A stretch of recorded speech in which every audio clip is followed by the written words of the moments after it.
Thanks so much, Mark, and good morning, everyone. I am so happy to be here, excited for the conversation. We're going to talk about moving beyond the court and capturing economic opportunities in sport. I'm Sherí Barros, as Mark mentioned, Vice President of Global Sports Alliances for the American Cancer Society. Really excited about this conversation because I come from a background in sports marketing.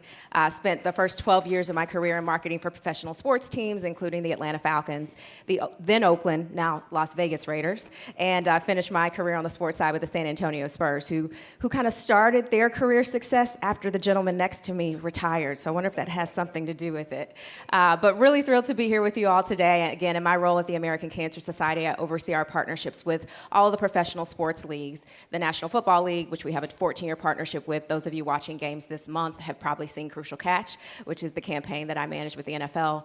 National Basketball Association, WNBA, women's tennis, minor league baseball. We're really fortunate to partner with essentially all of the leagues.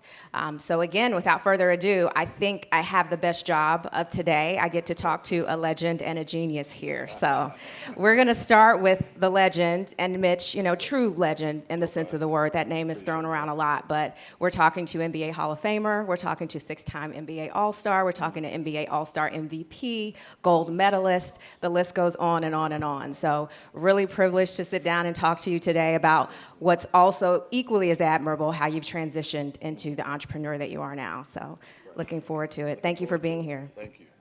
Thank you. And then our genius, Mer Walker here. Chief Product Officer for ORIGYN Foundation, comes from a long background and career, which I'm really excited to hear about, going from architecture and into creative, and now into creative and product design. So really excited to talk to you as well. Thanks for being here. Thanks for doing this. This is awesome. So let's start with the maybe obvious but not so obvious. How did you two come together to collaborate on the Web3 project? It's interesting. A guy in the audience here, Kevin Clark, I've been knowing for over about 20, 25 years. And we always bounce things off each other. So I think right during the pandemic, we started really kind of talking a lot, right before the pandemic. Talking pretty much about a lot of things and what am I doing and what is he doing, and he told me, hey, he heard what I was doing, and he told me that I should meet this guy, Mer, and we got on the phone, chatted for a couple of times, and then all of a sudden, weekly we start talking, realized that we had a lot of things in common, and we started a partnership from there. Awesome. And Mer? Yeah, there was an extra layer to the story. So eons ago, when I was in 11th grade, my older brother was a player at Fresno State, and he brought me out for a summer, and that's how I ended up staying here in California. But he brought me out for a basketball camp with Michael Jordan, Mitch Richmond, Tim Hardaway. I mean, it was stacked, right? Now, mind you, I didn't hit my growth spurt until too late. But I was there, man. I was there for all the moments. And, I just was really, looking up to my brother as well as what these guys were doing as a way to think about whatever your passion is, just be excellent at it. And so when Kevin, who I met, at the time that I started Valence, kind of told me he was, first of all, still going to the gym. And playing basketball, and I was kind of like, well, that's interesting. But he was playing with this guy, and I was like, oh, you got to be kidding me. So absolutely, I want to get on a Zoom, do whatever we have to do in this pandemic to reconnect. And we did, and it was just something that also coincided with what I was starting to do with the blockchain world that I had some experience from, having built things in the supply chain, in diamonds and some other categories, where the ability to really kind of help legacy brands and help icons transition into using technology that, would first of all help them maximize their business opportunities, but also wouldn't tarnish their brand with things that were, let's say, a little complicated or evolving. So we started the whole friendship around what he was seeing with some of the other platforms that were really exploding at the time. Mm-hmm. And our dialogue was, well, how do we create this so that it's something lasting? It's something that has integrity, and it's something that has both, innovation as well as delivery. And so we've been working on some stuff that we'll talk a little bit about today. So Web3, it sounds like really sparked from that, athletic and sport foundation and how that really can be expanded and extended from a brand standpoint using technology, right? Yeah, absolutely. I think some of the aligned spirits around how you take on emerging technology, not knowing exactly how it's going to play out, but you find those ways to kind of really connect with people in the same ways that fans connect with you and your legacy. That's always been kind of my thing with trying to think about story and technology and how to connect with people in ways that last. Yeah, telling story, the creative in you for sure. So Mitch, tell us about your post-MBA career. Why gaming and technology? What sparked that interest from you on a business side? Well, I think my post-career took me in a lot of different directions, but it always came back around to gaming or technology. And I think it just really started in my childhood. Okay. I was always playing the games, and the first game I played was Atari. Awesome. Yes, we remember Atari. I know. I'm dating myself. But Atari, in the evolution of it, it was just, it started out with X's and O's on the screen. Took about 45 minutes to warm up. The good old days, right? No question about it. 5 minutes to get out of the huddle, and the offense was the circle and the defense was the X. And so from looking at that, playing from Atari to Sega Genesis to PlayStation 1, 2, 3, and now 5. I think the evolution, I've always was excited about it and interested in it. And so when I got drafted to the Golden State Warriors, being right down the street from Tech. Right, Silicon Valley. Yeah, it was. I think it was a blessing in disguise. Yeah. I ran into a guy by the name of Glenn Chin, who was a mentor of mine, and he was working on the NBA Live 95, 96 or whatever. So he put me on the cover of NBA Live 96. And I started always going to the office, asking questions and trying to understand a little bit more because I was interested in it. And he became a friend and a mentor. And then I ran into another guy by the name of Richard that really and truly helped me just kind of understand the warehouse side of it. The business side, the business side of going to China and seeing, how that moves. So that's why it was always been in me. So it's a beautiful thing. I love that you maintain your interest in that, and now you've translated it into business. Really inspiring. So Lemer, tell us about your journey, because obviously you've been in architecture. That was your foundation from another school down the street. We won't really talk about much here. In USC. And you also did set design prior to going into the creative side. So how did you shift, and what sparked your shift in your career? Yeah, I mean, the process was being in second year and wanting to stay the summer in LA and really needing a job. It was that practical of a demand that said, what can I do with this skill set that I have right now? Right. I'm not done. I'm going to finish, but I need a job or I got to go. And at the time, there was all this work that was happening with music videos and commercials and films and everything. And it was really it opened my whole lens up tremendously on what I could do beyond that. And so I finally found someone who would hire me. And he just happened to be someone who had kind of the biggest jobs in town in terms of music videos with Janet Jackson and Michael and all that stuff. My first project was a Janet Jackson video. Awesome. Start time was 1 a.m., by the way.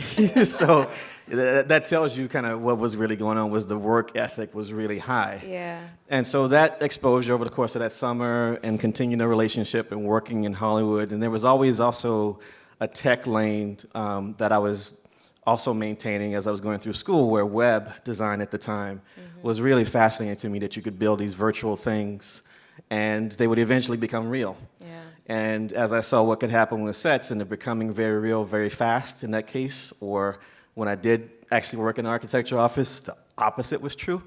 I got attracted to more of the speed and the dynamics and the storytelling. Awesome. And so then that then led to kind of applying things around design and structural thinking and mindsets to digital products, which is where I am today. Awesome, awesome. And you're right, you point out the speed, because you literally saw the industry growing and transitioning right before your eyes, right? Yeah, absolutely. And I think there was a second wave after grad school where working in advertising to apply the web technologies, right? We're going through a second phase right now with Web3, where we're seeing a lot more, and we'll see a lot more brands actually take these technologies on to connect with their customers and their consumers beyond the hype. And that's something we're focusing on right now, too. Yeah. So a little bit of question for both of you. I mean, you've obviously had some success in the collaboration thus far. What's something that you wish that you've seen that someone would have told you beforehand? Maybe a hiccup in the process along the way, or something some kink that you've worked out since you've gotten started? I'll take that one. I wish someone had told me how long it would take for a layer one protocol. We're building on top of Dfinity.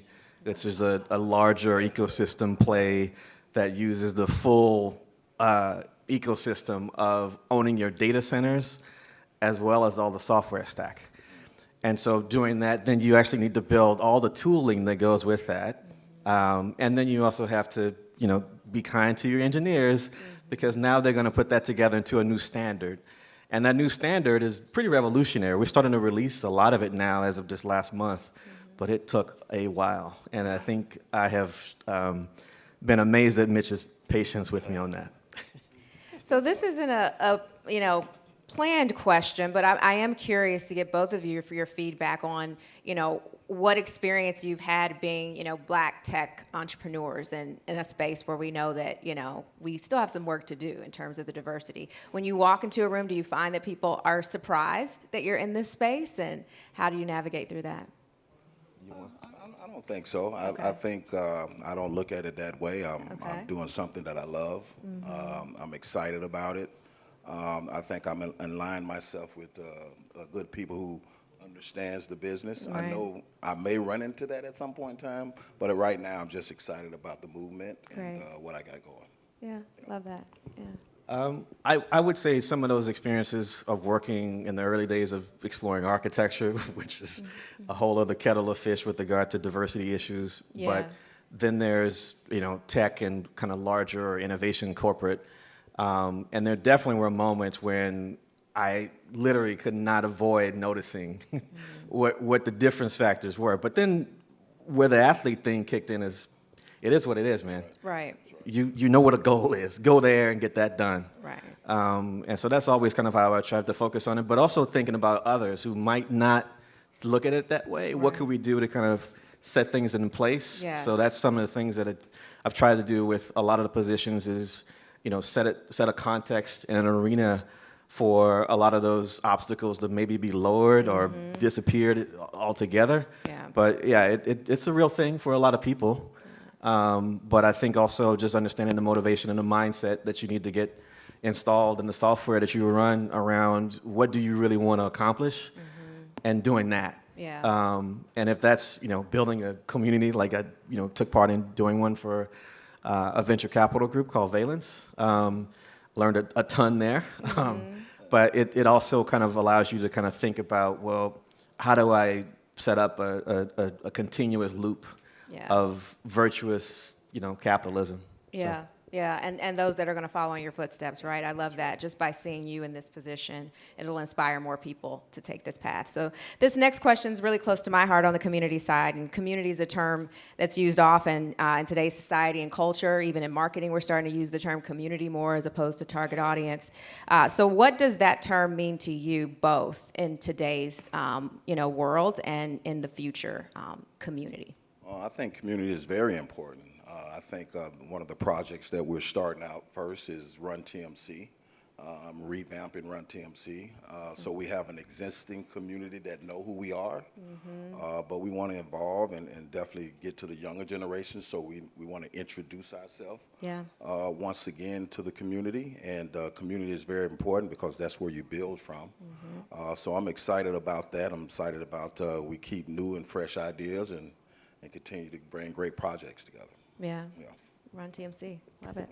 Yeah, I mean, for me, part of the advertising experiences that I had, which is why you're seeing some of these images in the background, when not just showing random images of Selma Hayek. There was projects that I worked on that we got the chance to tap into communities in this wine and spirits category, where we were tapping into a European brand that wanted to establish a community here in the States.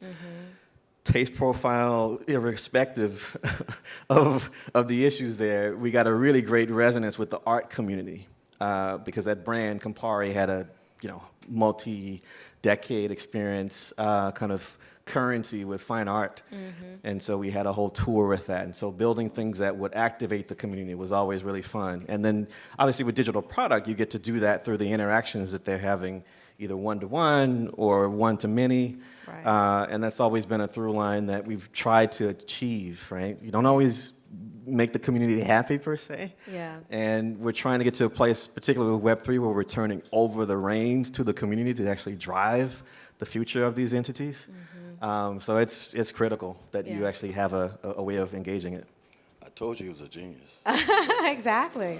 We're seeing it live. No, but it's such a great point, this notion of passion points, right? And that's why sports is so unique as a community. And you mentioned music, and so you all are able to really cross into all of that and tap into all of that, which is really cool. So tell us about Planet Rock. What is Planet Rock, and how's your new business platform going to stand out from the rest? Planet Rock is a digital asset company. Okay. And we're going to be doing numerous things in the asset space. We're going to be doing augmented reality, memorabilia, awesome. Virtual reality, metaverse, all the things are above. And we're doing a lot of projects with him, as well as I got other partners that I'm doing in the space that we're doing different projects. Great. So it's a brokering firm also. Cool. So I'll be able to bring some of my colleagues and reintroduce them, as well as once we get a proven model that we can just plug and play and go from there. Great. Wow. Yeah, the thing that's been exciting for us on our side of kind of watching Mitch set everything in place, well, first of all, there's a cross-generational thing that's at the heart of what he's building, right? Like Planet Rock was actually this, legendary hip-hop song, right? So we scored some music and interpretation of that song with Mitch and someone on our team, and we're looking forward to that being a baseline, but also what the players are actually able to reveal that they haven't in other spaces, right? That his network being able to interact with fandom that, my niece is here and she hears me say, look it up or Google me, but they have all this capacity to know who they're talking to very quickly. What do you want to say? What do you want to do? What do you want to kind of create in this world? And having that linkage between those generations is also really exciting. The other thing is obviously being able to build a virtual architectural world, right? Yeah. We've already started to look at some of those designs and thinking that through and getting that ready, and what can happen with the physical memorabilia that he has and his others and his network have, being able to basically create digital twins of them where we're scanning the physical object. There's a nerd word I'm going to throw out here, physiometrics, right? Okay. Instead of biometrics, physiometrics, where we're scanning the actual object, high resolution, and we're creating volumetric versions of that can go into gaming spaces, that can go into just general kind of display spaces as well. But it's got that authenticity and that level of depth that will last 100+ years. Nice. And those are the things that we've been really excited about, where Mitch is taking it. Yeah, we'll do the next session on physiometrics. You can break that down for us. But, it just sounds like you both are very visionary, obviously, with Planet Rock and the vision for that. How do you approach, creativity and starting the next venture? Can you take us through a little bit of what your work process is like together? I think from the world of sports, I think you just approach it just like you did sports. Consistency. I think just trying to put a good day behind another good day. Yeah. And pile it on. Pounding the rock. And you're gonna have some bad days, but even do the good days, you got to enjoy it and pick yourself back up and have another day. And so when you have a bad day, you don't want two bad days. So you got to continue to keep moving. And I think consistency is the key. And I think you can put that in any business model you want to say, from sports to whatever you're doing. You just take that consistency and keep it, and is going to keep you going. Such a great point. Yeah. Thank you for sharing. Mer? I think for me, it's kind of like discovery through interaction, right? So he and I will be talking about something kind of current event style.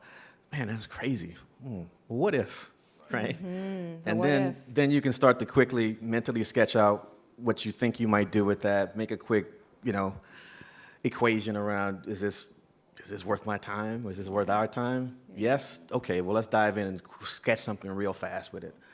That's literally everything that I've done to date, is how you can quickly get to a version of something and show it to somebody and say, hey, what do you think? So quick visualization around things, and that ability to kind of filter things that may or may not have enough gas in them to take you far. And that can be a hard process, right? Trying to determine, because like you said, you're constantly curious about what could and couldn't work. So how do you filter? Well, there's also the shed, right? Like there's a lot of things that are in the shed right now. Parking lot, yep. Or the refrigerator or the freezer, whatever you want to call it. But there's timing, right? Yeah. That's another thing about this stuff that we do, is that a lot of it really is about fate and timing and some other things. So there's projects that I've been able to say, oh, wait a minute. That thing I was looking at 10 years ago is relevant now. Very true. Look at QR codes. And how they've somehow come back around, right? Yeah, that's a really good example.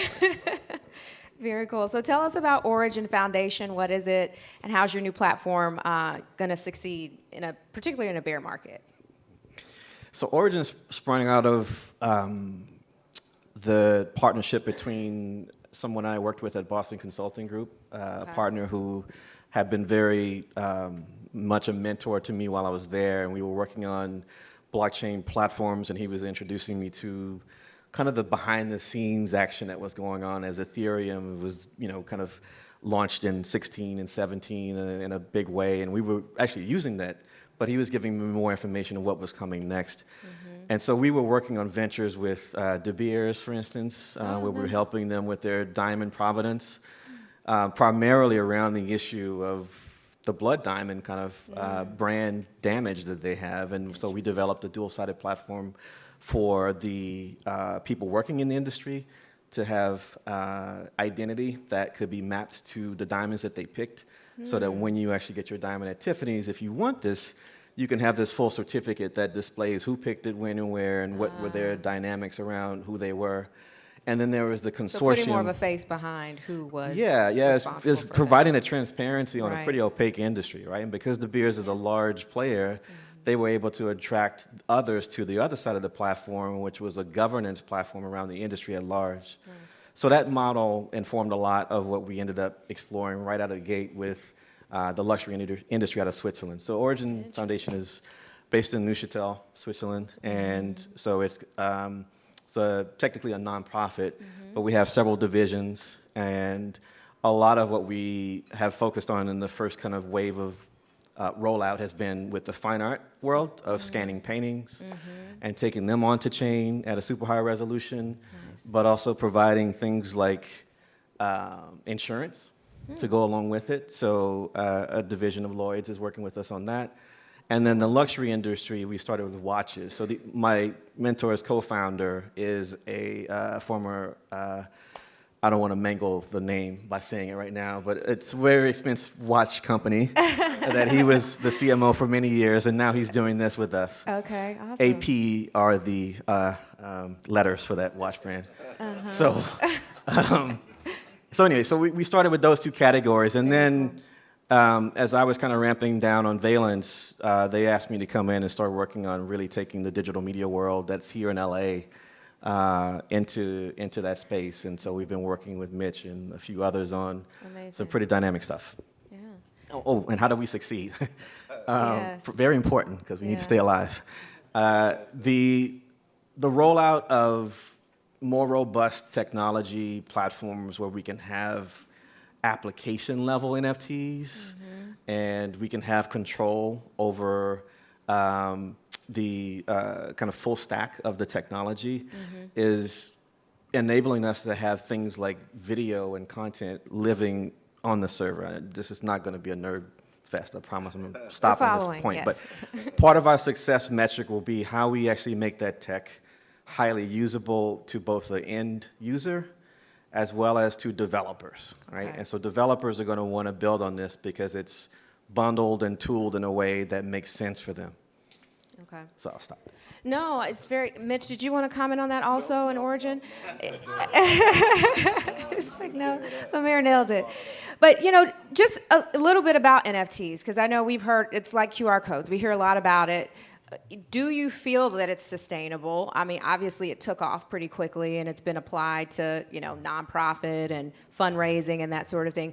If you do, what is it that makes NFTs sustainable for the future? Well, you definitely have a lot of thoughts on them. And Great. I always talk about it. Yeah. Yeah. I think it's here to stay. Okay. I think what's going to happen is the better projects are going to come in fruition. I think what has happened, we had some bad rug pulls, and then people kind of got a bad taste in their mouth. But I think everyone is really kind of getting on that platform. We never thought Morgan Chase or Right. the bank will say that they're starting to get into blockchain. That's some true. of the banks are still doing it, but a lot of companies are doing it secretly and trying to get into the space. So I think it's here to stay. I think everything at some point in time will be NFT. Digital, yeah. Digital currency for sure. Wow. Yeah. Fascinating. Did you want to add to that, Lemire? Oh yeah, Yeah. Yeah, Oh, but that's great I promise. perspective. I promise I won't talk too much, but I definitely think it's here to stay. I think the semantics and the language around it is going to Okay. change over cycles. So right now, what we're dealing with is a lot of clients saying, "Hey, I love what that can do.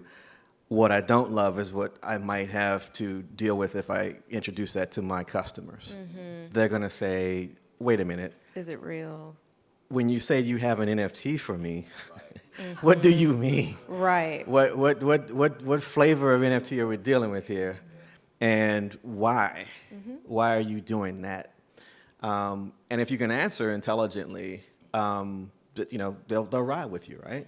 So our strategy is leaning on the certification Right. kind of semantics, Okay. and the certificates themselves contain all the NFT properties. The authenticity, right. But the idea of getting something and being reliant on that system, delivering it consistently and with all the controls and levers that you need as an owner, that's what we're there to provide. But we also want to make sure that clients do get the liquidity that they really are after. Right. And that the marketplace infrastructure that goes with the NFT thing, which I think is where the friction lies, is under their control. Yeah. So a lot of what you're going to see in this next phase is that the marketplaces are fully branded by the brand. And that's, from the individual artist up to the megalith corporation. So I don't want to see anything bad happen to a successful business like OpenSea and so forth, but there are other business categories that are going to emerge using it and calling it things like a digital collectible. Look at Reddit, for instance, right? What a phenomenal success. But people bought with credit cards. They're easing into it. Right. They never call it an NFT. Look at Starbucks, right? Who by the way, we worked on a project with them at BCG, and this was 2016. We were trying to get them to talk about blockchain at the time. We couldn't get past go, right? Wow. Because of the stigma of all the tech kind of complications. Yeah. Well, a lot of that's being dissolved now. And so I'm really optimistic that by literally 2024, a lot more of this kind of complexity is going to be a memory. Yeah. More streamlined, and it does seem to follow the blockchain path or even the gaming path. and it starts to make sense and gets more streamlined and people jump on. So tell us about what your guys are planning to launch in 2023, and if you can give us any alpha where you see the next opportunities for yourselves and the global sports community. I'll tell it. Since 2023 is literally like 3 months from now. He's got a lot of stuff, man, a lot of really cool stuff and incredible partners coming in. But one of the things, there's a documentary that's coming out on TMC, right? Awesome. And that's going to be a really exciting kind of content element that we're looking forward to supporting in any and every way we can. Can you share anything about the documentary? I mean, it was just, the documentary is about Run TMC. Okay. I think the history of it. Cool. I think we're going to go back into time of when we came to who we are. Nice. So, it'll go back to me when I was in high school or awesome. or even, more better. I mean, back farther than that. Yeah, okay. Further than that. But, it's going to be interesting. I think it's going to be telling the story of how we came together and how we only was together for about 2 years, but the process and everything, how we develop our friendship. Yeah, the behind the scenes. Yeah, all of that stuff will be in the that. documentary, so you can really kind of see that. And then we have some custom shoes coming out of Run TMC. Awesome. We got a lot of projects coming out, and Run TMC is the first kind of project that we're doing, and doing a lot of stuff with Mer. Very cool. Well, I know He can tell UCLA would like to have you back to talk about it. So what timing? Do you know timing yet for the release? Yeah. Well, there's going to be kind of the ramp up. Okay. So Q1 will definitely see the launch of Okay. the infrastructure around the Planet Rock community Cool. and membership for that. Cool. And then as we kind of get things ready on the kind of metaverse side of things, you'll see subsequent drops. And then, depending on fate, sometimes a project like a photography thing might just come out, right? Because it's pretty straightforward to bring that stuff to chain. Right.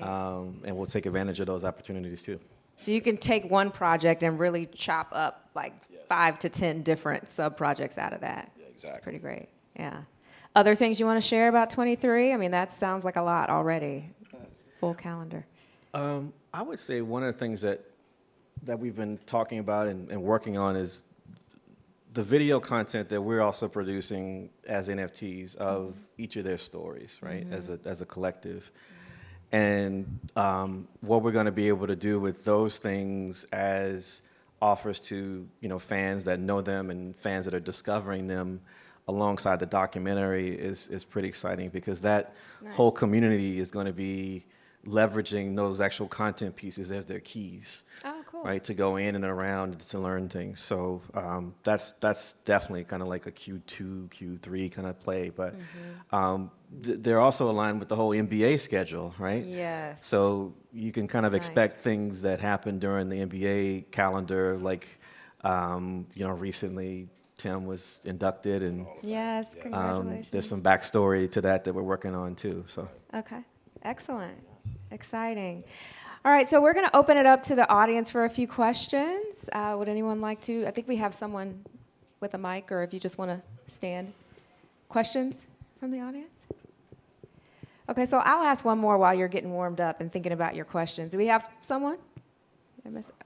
Oh, back here? Red hat? The red hat.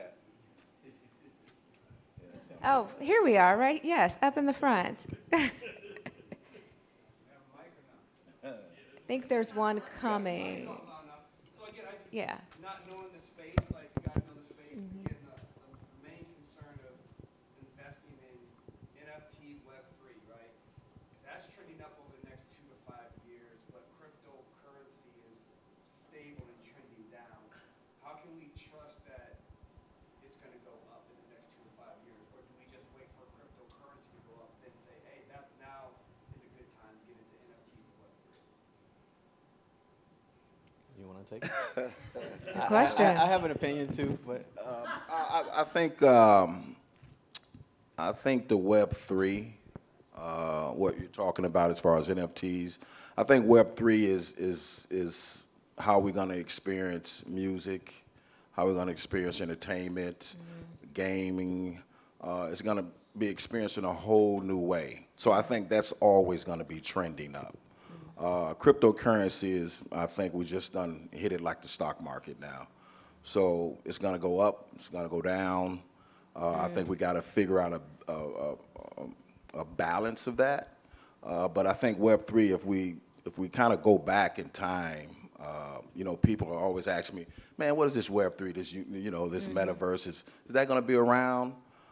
Yes, we already been on the system. You can remember a time if you wanted to go and get money out of the bank, you had to go into the bank, go to the teller, get money, and then if you wanted to wire money, you had to go in.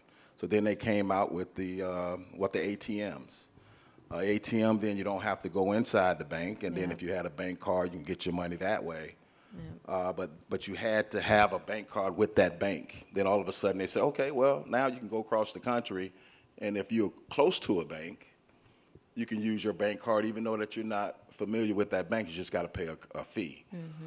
So all of that comes back around where Web3 is going. We're going in a whole new generation. That's when they start coming out with Cash App, with Venmo, with all of those things. So that's the world evolving and getting better and trying to find out new ways to better our lives, or what do you say? I mean, whatever.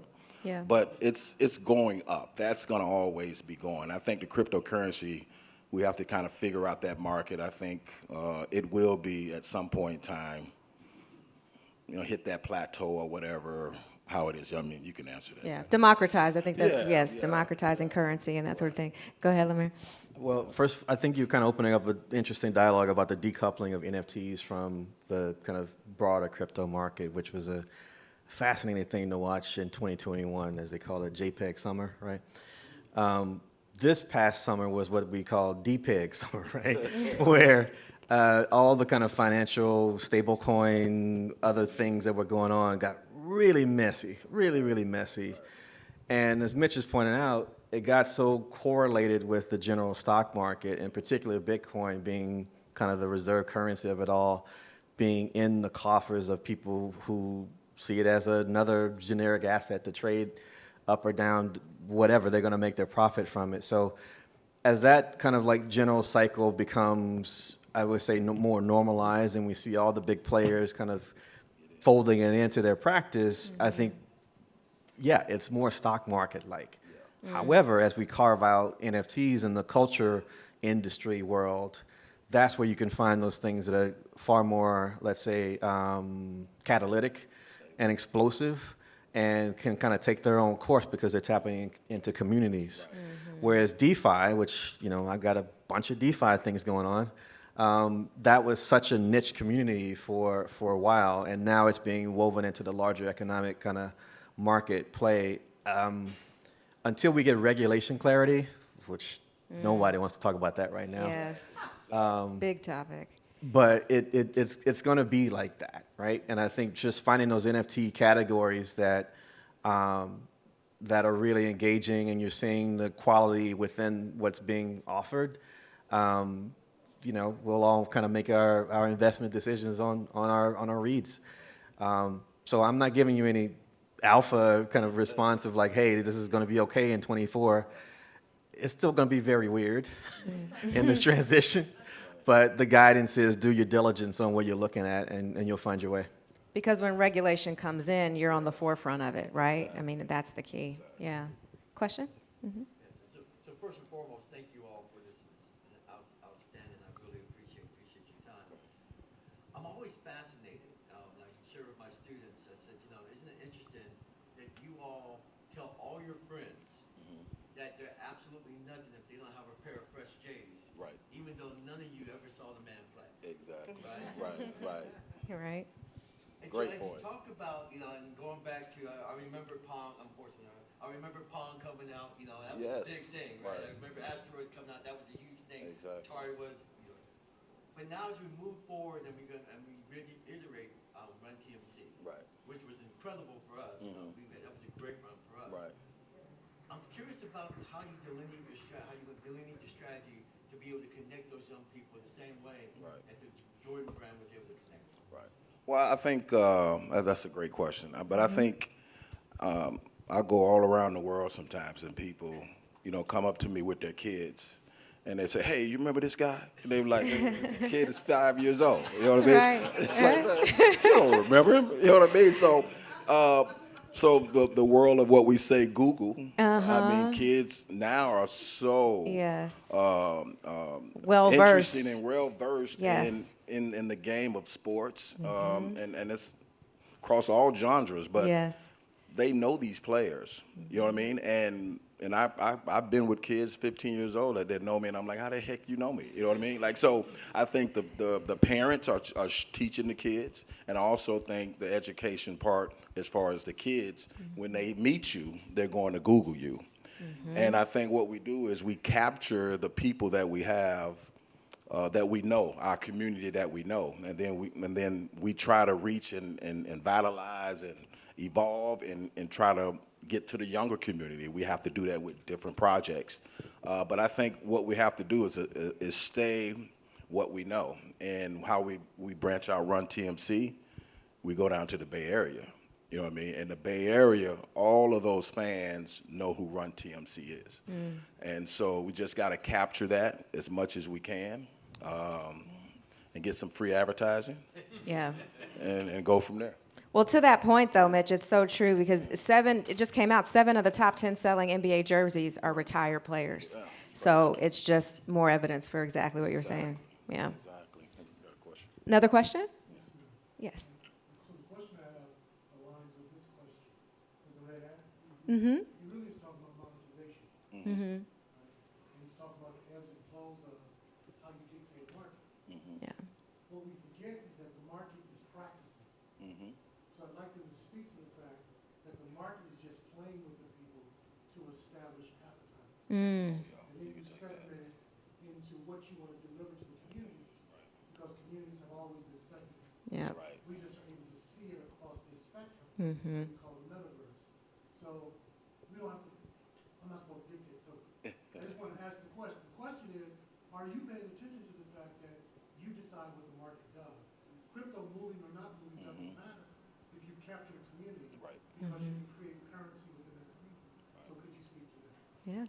Yeah, I can speak a little bit, and then you can take it from there. I think like what we're saying about the projects and the utility behind it. And so we've seen Dogecoin, Shiba Coin has no utility, is not working off of any infrastructure.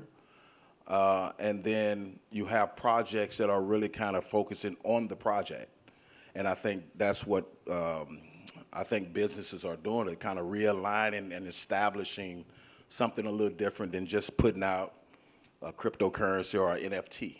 They're putting out the project, and then see the project work, see how it flows, it's proven, then they come with the cryptocurrency, then they come with the other things. But to your point, you're right. It's about the projects, and forget about the NFT in the marketplace or whatever that is. I think you got to align yourself with good projects and believe in them, and then see how they kind of flow them out. And he can give you a little bit more example than I can. Well, all I can add is the ones that are successful, they've established fervor in their community, right? If I have a conversation with somebody on my team about Cardano, it's a bad look for me, because he's just so ingrained in what that community is. For 6 years, he's been involved in it, right? It's part of who he is, and he doesn't, proselytize too much about it, but it's borderline religious stuff, right? And so there's that level of community building that has and will continue to happen, and people believe in it, and they'll stick around for decades with it. But there is the market dynamic kind of community world that typically has been kind of more, again, in the DeFi space, that does what he's talking about, which is they're traders, right? So finding your dynamic around what you want to engage is really optimal for your business and what you're up to. And we're trying to obviously focus on the former. Great question. Yes. You both have some great projects that you talked about, and now you mentioned Web3 and Metaverse, right, and being an asset company. So with the promise of Web3 being decentralized, right, and the Metaverse being something to be open and interoperable, how do you plan to live up to that for the users with your assets?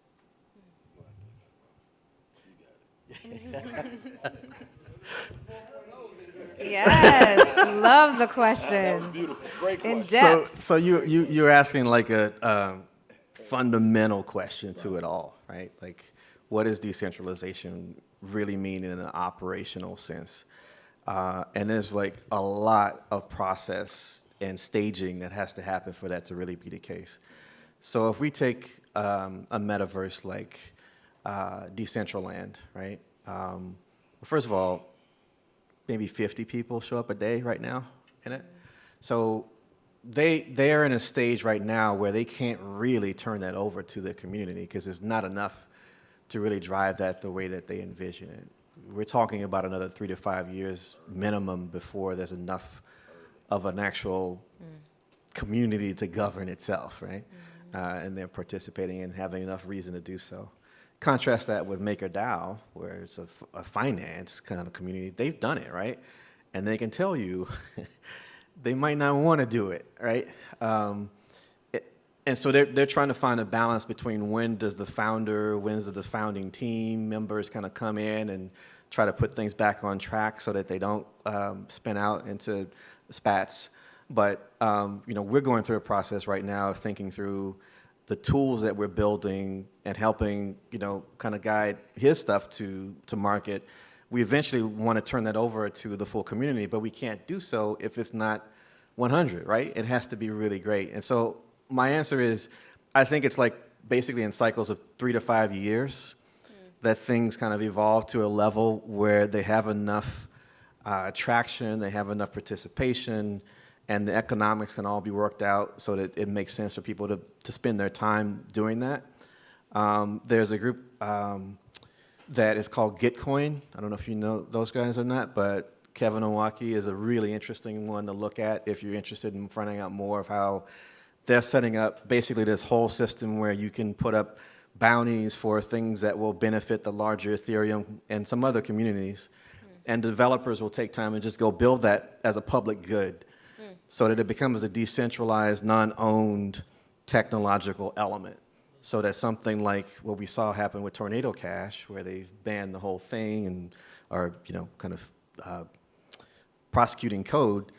Well, there's a lot more of this code that's going to be immediately decentralized because Gitcoin is setting it up that you publish the tech right away as decentralized. So there's a whole spectrum of it where you find the organizations and the foundations like I'm a part of. We've got our own internal dynamics and politics and tricks.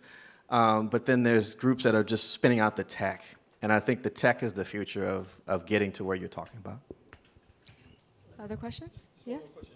Are you going to launch on the OGY token? Yes. So the OGY token, the ORIGYN token, is the ORIGYN standard token. We're running atop the Internet Computer.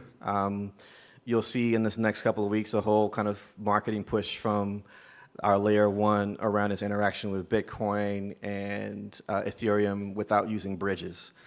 So for the nerds amongst us, you know what bridges have been over the last couple of years. They've been disastrous in the hacker kind of terrain to take things further. So yes, the OGY token, and we'll also be doing things with fiat to make it easy for people to buy. I mean, that was one of the things like Top Shot and others figured out how to make that happen without too much friction. Question? More of a statement. I just wanted to thank Mitch, Mer, and Sherí for being able to host this panel. This is, for me, a chance for everybody who's in this room to meet one another because we're really trying to put together a think tank on what we can do to create some opportunities for people ahead of the 2028 Olympics. This is the sports media entertainment hub of the world. If we don't figure out some way to collaborate, create projects, pilots, we're going to miss a real big opportunity to have some impact. Yeah. I hope that everybody in this room can meet one another and try to figure out how we can converge on an opportunity to do something. Such a great point. And that's Kevin who introduced us. So. Yes, thank you for that, Kevin. I think we'd all agree to that. Look forward to continuing the conversation after this. Yeah, so thanks for saying that. Other questions? Yes. All right. First off, thanks for the panel's been great. And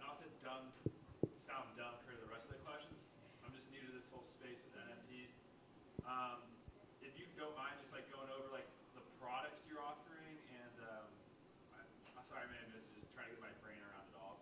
And do you plan on packaging another like one NFT? I'm familiar with like all the the JPEGs and those monkey like crypto monkeys.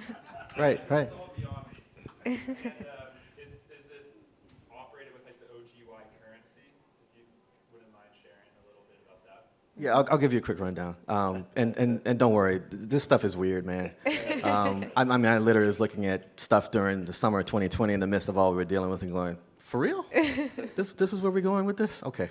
Yeah. So what we're offering is both a tech stack where companies and individuals can create, if they want to create monkey pictures or monkey videos or monkey songs, and they can all be put onto the blockchain so that they are registered and played from that blockchain, right? We're storing it actually on the same chain, by the way. And so you've now got full control and rights management of that. If you choose to sell them in a marketplace, let's say you want to have your own, the Monkeys marketplace, right? Then you can design a website just like you would a Shopify website, and they'll be made available there. The person then takes that, puts it in their wallet. They can then put it in a secondary market if they want. But we're creating a whole economic kind of arena for you to take your monkey fascination and put it to work. And then we also have the kind of back-end tech where we can really push and experiment and do things like having a video game where Mitch's traits as a basketball player can be designed. That's something we're working on, by the way. But Awesome. the idea of you kind of seeing the commercial side of NFTs, the OGY token is again running on kind of a parallel world to Ethereum, but we're going to be bridging that through the actual token itself. So a lot of things that I'm talking about, you'll be able to see in real terms in Q1, but it's all kind of taking the learnings from the last 2 years and making more robust versions of those things that are easy to use. That's how I'll try to summarize it. Any other questions? I have one. Again, it's more looking toward the future, as we were talking about before. Where do you see this metaverse world going from a big picture perspective? Because obviously we've seen what's happened with Facebook and consolidation is everywhere. Do you see things continuing to get more and more consolidated or breaking up? What's your sort of predictions for the future? Did you watch the Loki series on Disney? There will be multiple timelines, is what I'll say, right? Okay. Like you pick your own timeline. And what I mean by that is I think there's going to be the big corporates that are figuring out some of it, really well, and some of it, game ending for them, right? Mm-hmm. I think there's going to be individuals who emerge as true geniuses that are maybe in grade school with some of this stuff to people who are in their 80s who are doing this stuff, right? Yeah.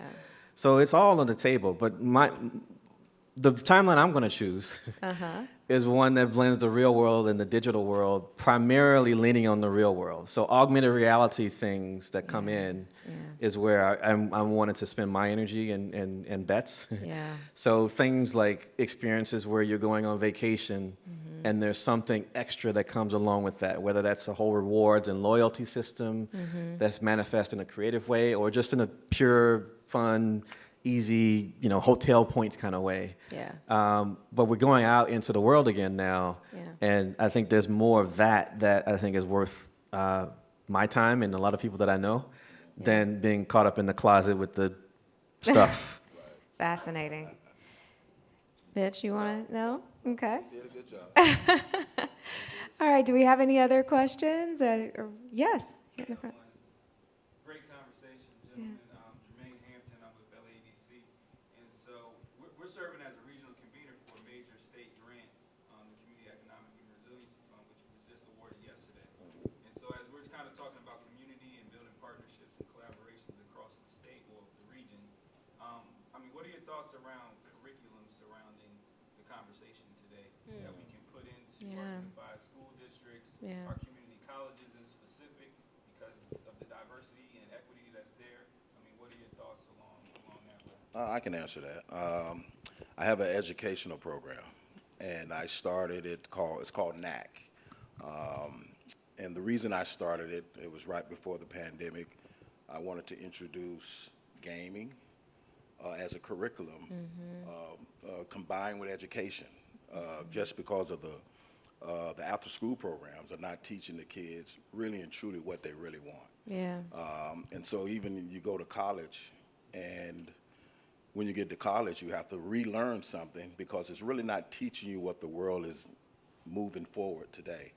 And so once I started that company with a couple other guys, we started knowing that we have to come up with other different curriculums instead of gaming. A lot of kids want to do social media, want to know how to code, also want to be in fashion, but it's a lot of other curriculums that we're building. We just signed a big Web3 company in the gaming space called FaZe Clan. Oh, yes. And when we signed FaZe Clan saw what we were doing, and they realized that we want to, have our own incubator. So we want you to build out our own curriculum.